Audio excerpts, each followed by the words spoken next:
right, nothing says home for the holidays like the smell of coffee and lattes. We have the steamed milk going. We have fresh ground espresso. beans. Oh my gosh, Oh my it's gosh. so And great. charcuterie boards. I made mine holiday-ish. That is It's in the beautiful. shape of a wreath. That's such a good idea, Charity. I love that. Now, I think there's a few other people who might have put some together. You guys haven't, too. We gotta- right? we gotta get Okay, ours, yeah. too. Okay, Okay, yeah. Charity, now, I'm not sure why you wanted us to do charcuterie boards, but if you're gonna do it, be the best. I did mine in a pattern like you said. Yours is pretty good, but I didn't pattern. What kind of pattern is it? I have no idea. I'll give you a hint.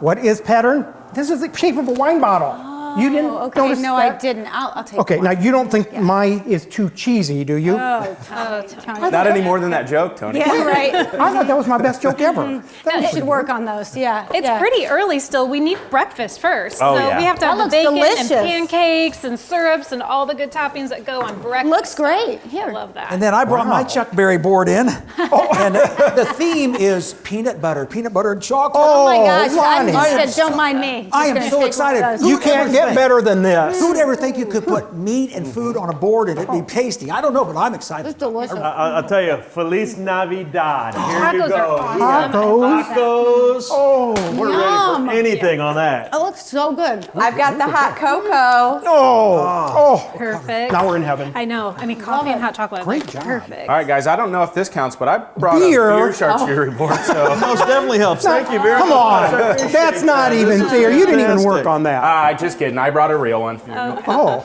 okay. All right, so I brought a barbecue charcuterie board here. Still that one look at item. that. There's no way Now he you did didn't make that. Come All on. right, I can't take credit for this. I went to Lucille's Barbecue here in Fort Wayne. They have 2 locations. They have one on Lima Road and a new one on Maple Crest.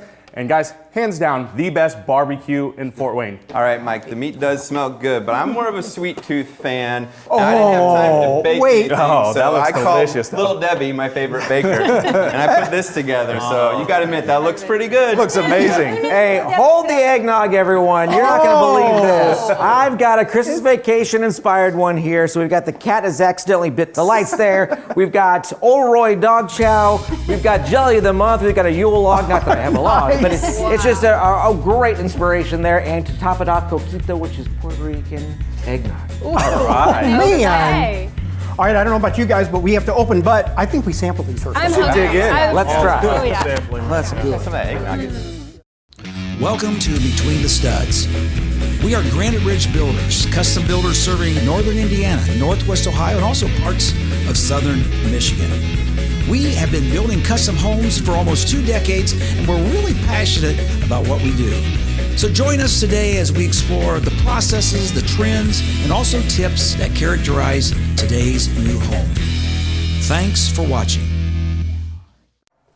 Okay, hey, no, guys, we can't be eating now. We got to start the show. Oh, man. Hey, welcome to Granite Ridge. This is a special edition, and we're going to be calling this Home for the Holidays. Holidays are absolutely the best with traditions, memories, and meals. Well, that's what we're going to do today. We're going to share the special holiday season with you by talking about all of those things, all the memories we make, the traditions, and this wonderful food. So that's what we're going to start with here. We're going to talk about the charcuterie. I don't know how to say it, but we're going to talk about it. Can I please help us out here? I have heard the most butchering of this word. Yes. It's not a Chuck Berry board. It's charcuterie. Okay. Charcuterie. Got it. Well, all I know is you can put hundreds of things together and put them on a board and make this charcuterie board and make it an incredible thing to enjoy at the holiday season. Any food on a board is good. And Lonnie just proved it. He was going to do peanut butter with a Jiffy can, and look what he did. Look at that. pretty You know, it's impressive. normally an appetizer, but it can be peanut butter. It can be a dessert, a snack. It could be an entire meal. Look, we got tacos.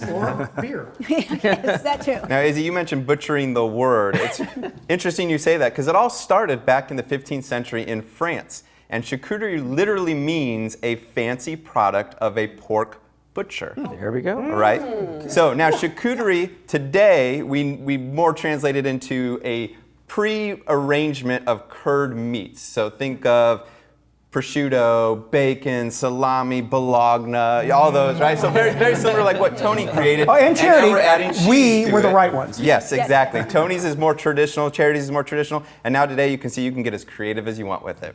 There are a lot of twists on these. You can have fruits, crackers, nuts, different sauces.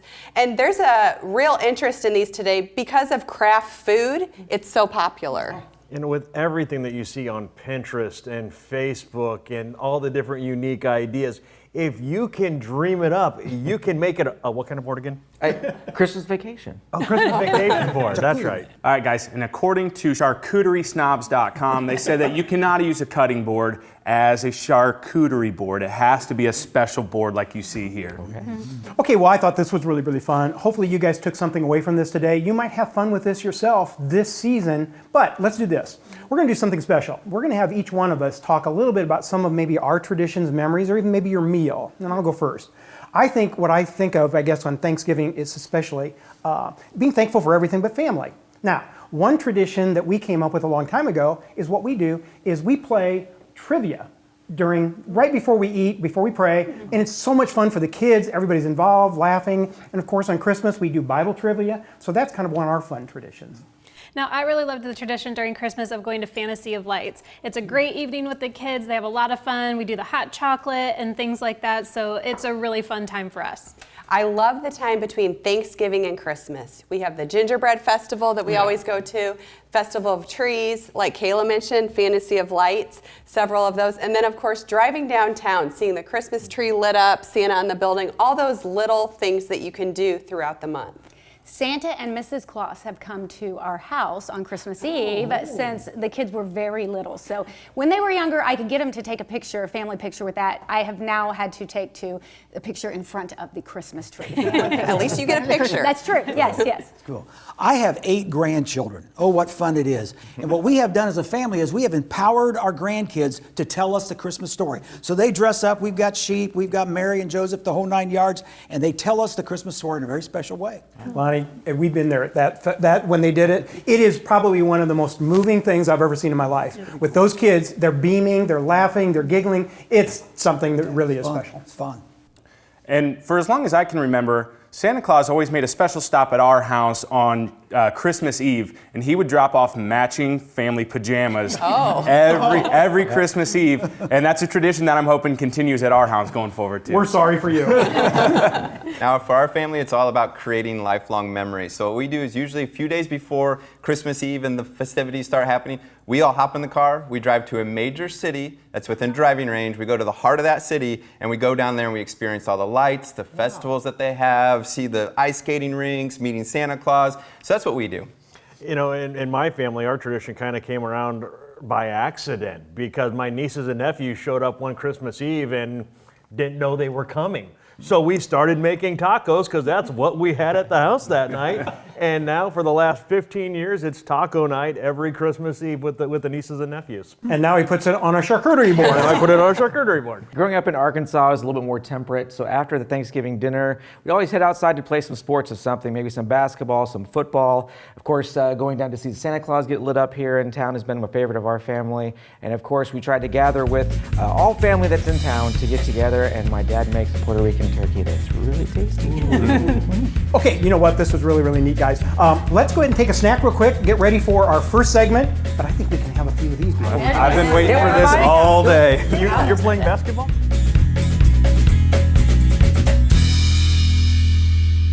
Welcome back. Today is a very, very special day for us. We are going to be celebrating Home for the Holidays. Holidays are always the most magical time of the year. And about 2-3 weeks ago, we did a stud show on mirroring music and architecture. We're going to try to attempt to take that just a little farther, and we've got a special thing for you today. Well, of course, as this show is called Home for the Holidays, there's a song called that, so we figured we better learn that and sing along with us. Oh, there's no place like home for the holidays, 'cause no matter how far away you roam, when you long for the sunshine of a friendly gaze, for the holidays you can't beat home sweet home. met a man who lives in Tennessee. He was heading for Pennsylvania and some homemade pumpkin pie. Pumpkin pie! Keep going. Okay. From Pennsylvania, folks are traveling down to Dixie's sunny shores. From Atlantic to Pacific, gee, the traffic is terrific. Oh, there's no place like home for the holidays. As no matter how far away you go, when you long for the sunshine of a friendly gaze, for the holidays you can't be home, sweet home. Good job, guys. Good work, guys. When's the record deal? Yeah, don't count your money yet. Yeah. Okay, we're going to be talking about holidays. Well, you know what? There's a lot of holidays. Normally, when you mention holidays, you mention a couple really, really good ones. Like for my favorite is Thanksgiving. Oh, yeah. Let's talk a little bit about some of the other ones, but before we do that, Thanksgiving started basically in about 1620, and that was the Mayflower group that came over. And here's what I found out. You know what it was all about? It was all about food. They like to party, just like us. It wasn't all about the food. So if you take Thanksgiving, thanks and giving, separate those two, really it just meant we are thankful celebration. Now fast forward a couple hundred years later, it didn't become a federal holiday until 1863 when President Abraham Lincoln proclaimed it to be. Now we know what the Pilgrims were thankful for, but what are we thankful for? Guys, we're super blessed here. We got some good music, we got great food, good drinks to wash it down. We are in a good spot. You're thinking about beer, aren't you? Yeah. You know, I'm thankful for all the customers who've trusted us to build their homes. Oh. Well, of course, I'm thankful for our homes, but I went 5 days over the summer without electricity, so I'm thankful for basic things: gas, electricity, water. Yeah. I get thankful for family and time together with family. And I'm thankful in America for the freedom that allows us to purchase a home and put this incredible roof over our heads and our friends and families' heads. I'm grateful for good health, and I know not everybody is in that situation, so I'm just very grateful that it's something that I'm blessed with right now. I'm grateful for Granite Ridge. I made that big career switch this year and came to this fantastic company, and it's a great work family, and it's a great place, and we get to help people get into new homes for the holidays. And Charity, we are very, very happy you're with us. Thank you. One of the other holidays that we think about this time of year is Christmas. And it began to be celebrated on December 25th in the 4th century. It was around some Roman traditions. Basically, they were celebrating the end of harvest and the beginning of the winter solstice. And they did some things that we continue to do today. They decorated their homes with greenery. They gave out gifts. They sang songs, and they also ate some incredible foods, probably a lot of them. Let's get to that part. Yeah. And then Hanukkah. This is celebrated by the Jewish. It's an 8-day celebration symbolizing the rededication of their temple. So Hanukkah means dedication, and the 8-day celebration, every day a candle is lit, so there's 8 candles, but there's even a 9th, that's the lighter candle. Now, New Year's is one of my favorite holidays, and originally it wasn't celebrated on the 31st of December like it is today. 4,000 years ago in ancient Babylon, they celebrated it on equinox, which is when the day and the night were equal times throughout the day, and that's how they celebrated their New Year. Well, there's a lot of other holidays that are celebrated, and the top 17, we'll give you a quick list. We have New Year's Eve, Martin Luther King Jr. Day, and Valentine's Day. Followed by President's Day, St. Patrick's Day, and Easter. Don't forget April Fool's Day. Mother's Day is Cinco de Mayo. Then there's Memorial Day and Father's Day. September 5th, Lonnie's birthday. That does not I don't count. think that's on the list. Independence Day, Thanksgiving, Halloween. Labor Day, Veterans Day, and of course we've already talked about the big holiday, Christmas. We've talked all about these wonderful holidays. Now let's start talking about great rooms and places to host these wonderful holidays. So let's split off and go talk about some fun things like that. I like Father's Day. Don't you like that one the best? Hey, does my Lonnie's birthday's birthday? My first one's coming up this year. Anyone for some bonito?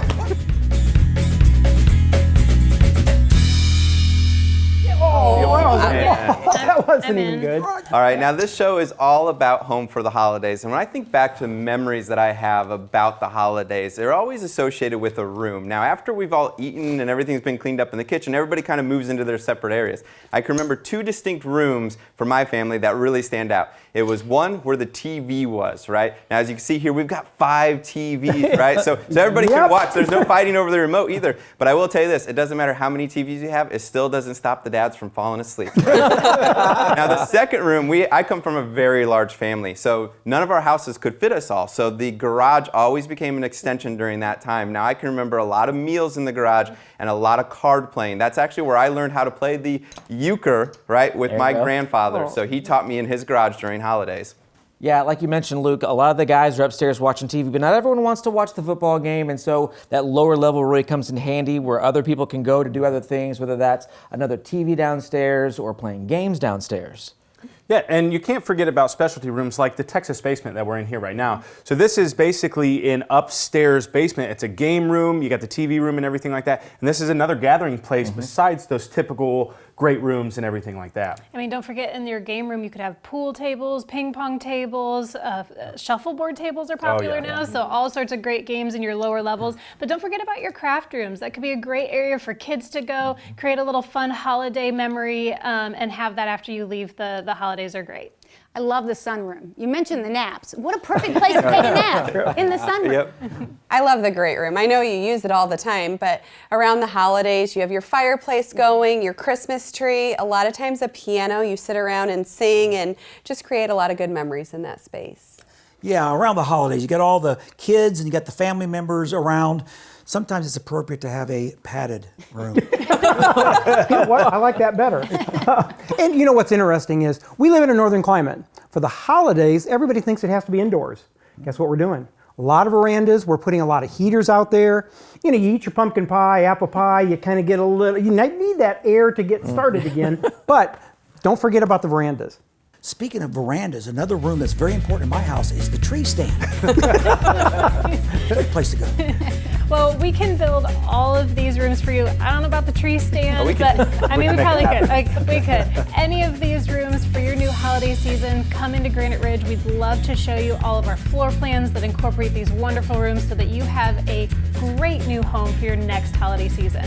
But I really need some new cards, guys. I'm all in. Terrible. I'm all in. Okay, for now.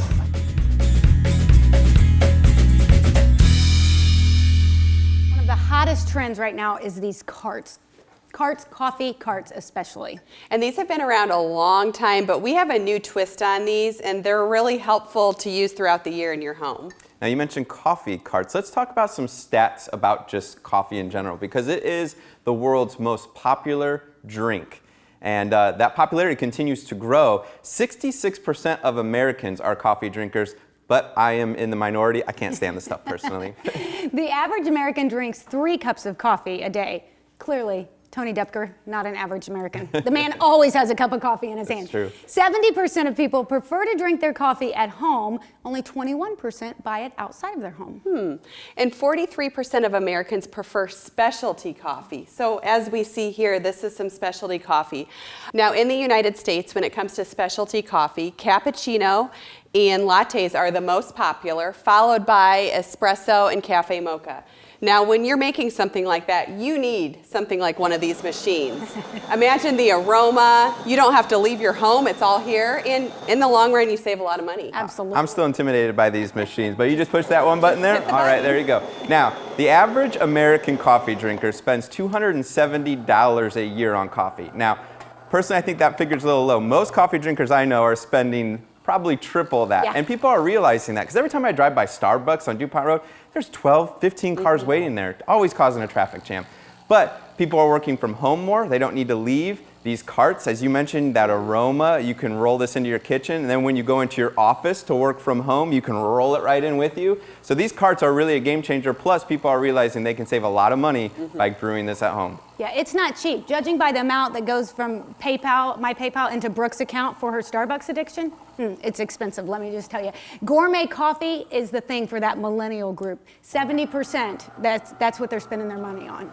Now, I didn't drink coffee till I had kids. I realized I needed a pick-up in the morning, so I started drinking coffee. So that leads into the history of coffee. How did it evolve? Well, in Ethiopia, there was a sheep herder who noticed his sheep were just wild and going crazy after they ate this red berry. So he realized there was more to it. A monk walked by and noticed, and of course he was a little put off by it, but then he realized, hey, he's onto something. If we have this, it'll keep us awake when we pray.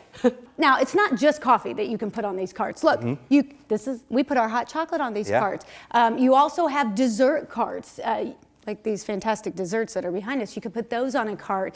So many things. You could have a wine cart. Let's say you're having a holiday party and you want to have wine or beer that Bourbon. A bourbon cart. I like how you're thinking. Yes. They would make the perfect things for your carts. Just imagine though, when you're entertaining, you have all your guests around the table. Let's say you have a dessert buffet on one of these and you pull this out to the table. How impressive. That would make you a very good hostess for sure. The possibilities are absolutely endless. When we talk about holidays and inviting people over in the holiday season, everyone tends to gather in the kitchen area. It's got to be the most important part of the home. And our kitchens have big islands, which is a great place to prepare your food, plenty of prep area, plenty of seating area, a great way to gather. Now, I love all the trends that we've been incorporating in our kitchens over the last several years. And like Elizabeth said, huge islands are one of the big ones. Big pantries. We've been talking about this, but not just big pantries now. We have prep kitchens in a pantry or butler's pantries, so you can have sinks, you can have extra appliances in those areas, and all the shelving you could ever need to have all the mess and prep area away from the pretty area where people are gathering. Now, not only is this a trend and popular, but we are excited about 2 homes that we are getting ready to build that are model homes that are going to have these butler's pantries. So they're going to have everything in it. It's like a second kitchen.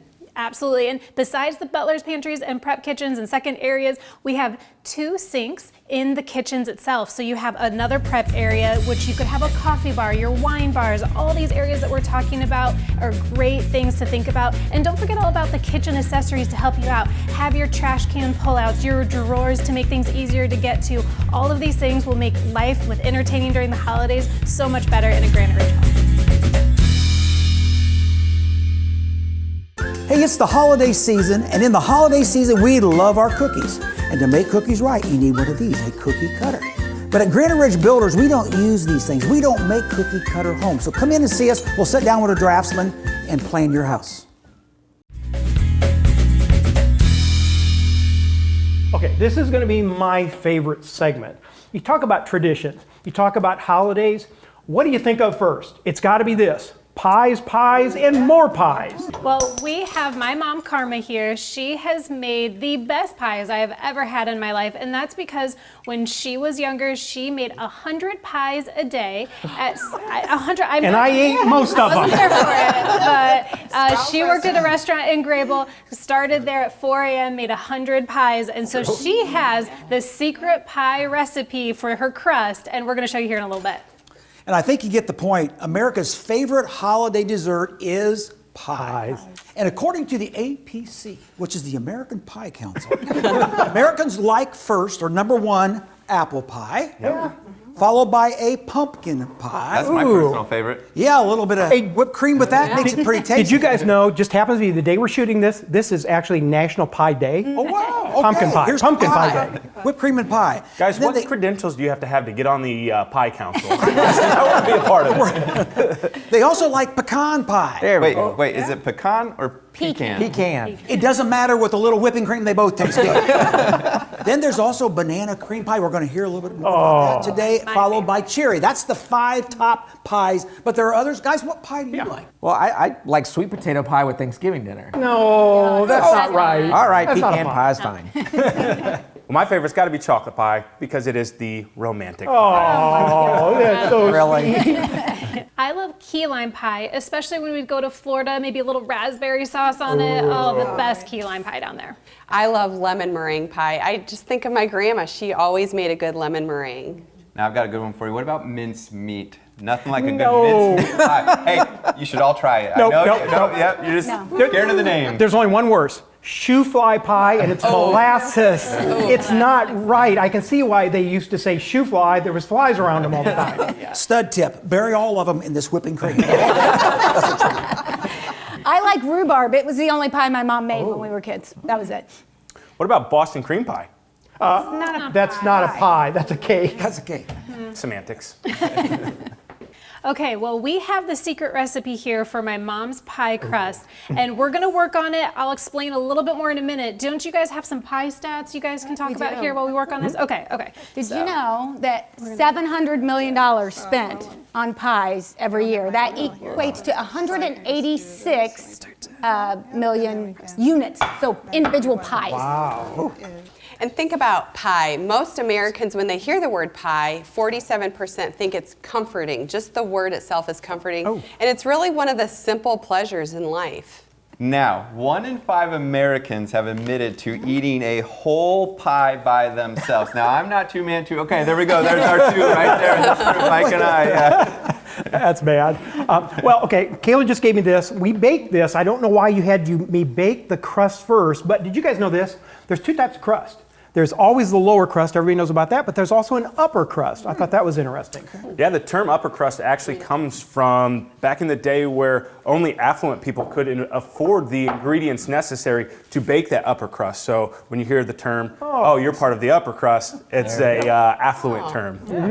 Now, I remember my mom teaching me this when I was young, and it's been a long time since I've done it, but the secret recipe for her crust, it's absolutely perfect. It's just a little bit of sugar. We'll put it up here for you. 2 cups of flour with a little bit of salt, and then the biggest trick that she told me, you put the oil in the measuring cup and then pour the milk in that. You mix that up first, put it together, and then you pour it onto your flour and mix it in. Now, you don't need another mixing bowl. You do it right in the pie pan, and then you're just going to start spreading the dough around with your fingers.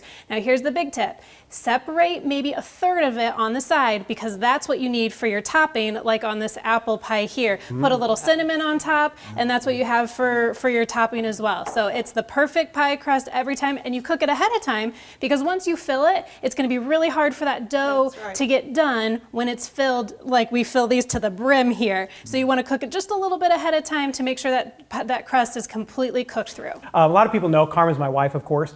There's one more secret she didn't want me to tell you because she said she'd have to kill me, but I'm going to do it anyways. We're on camera. She puts lemon, a little extra lemon in her apple pie, and it brings out the flavor. Now, I've got one. I'm called the Grill Master, and here's my secret. Garlic salt, and more garlic salt. What you do is you do it early, and it burns off, but it tastes really amazing. Put garlic salt in a lot of your salads. It just brings it out, so that's my secret.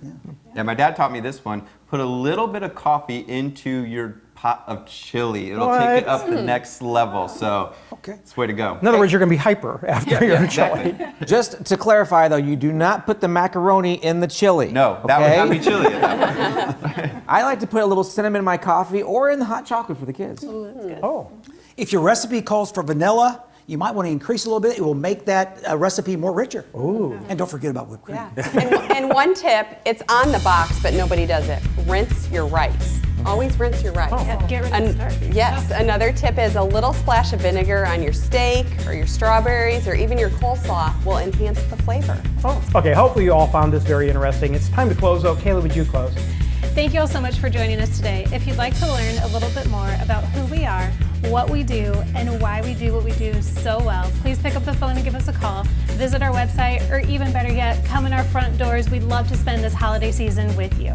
All right, Lonnie, let's finish this pumpkin pie. Let's go, man. Jordy, would you go ahead and close for us today? Absolutely. We hope you have a wonderful holiday, and we hope that you come and see us. If you want to know more about what we do, why we do it, that's not what you're supposed to say. Who we are. Who we are, what we do, and why we do it. I was really surprised. I was like, okay.